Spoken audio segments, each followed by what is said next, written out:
يقول عبد الرحمن بن عوف: بينما الناس في مصالحهم ضحى، تعرفون الضحى، الناس في مصالحهم في أسواقهم ومزارعهم، يقول: فما راعنا إلا المنادي ينادي الصلاة جامعة. وإذا قيل الصلاة جامعة فإن خطبا جلل. يقول: فجاء الناس من أسواقهم وتركوا مصالحهم، وإذ منادي أمير المؤمنين عمر يقول: الصلاة جامعة. فغص بهم مسجد النبي عليه الصلاة والسلام، فلما اكتملوا قال عمر: أيها الناس، إنما الذي ترون أمامكم، يعني نفسه، إنما أنا عمير كنت أرعى لخالاتي بني مخزوم غنيماتهن في المدينة في مكة على تمرة آكلها آخر النهار. وظيفتي أرعى غنيمات لخالاتي بني مخزوم، وأجرتي تمرات آكلهن آخر النهار.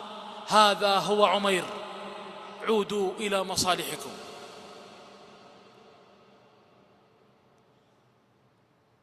جاء عبد الرحمن بن عوف فقال: يا أمير المؤمنين، والله ما فعلت إلا أن نقصت من قدرك.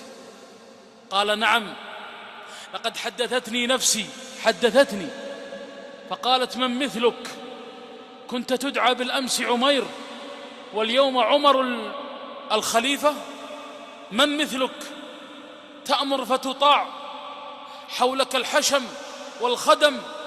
يقول: فلما رأيتها، أي النفس، تطلعت، أردت أن أذلها فجمعت لها الناس. تأديب. انظر التواضع، ما ضره أن يجمع الناس ويقول: أنا عمير، ويخبرهم أن مهنته كانت رعي غنم وأجرته كانت تمرة يأكلها المغرب.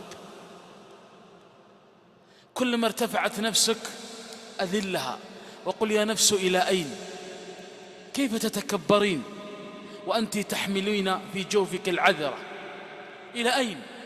على من تتكبرين؟ على عباد الله؟ على من تفخرين؟ على خلق الله؟ فكلما رأيت في نفسك زهوا عليك أن تذلها، لأن النفس تورد المهالك.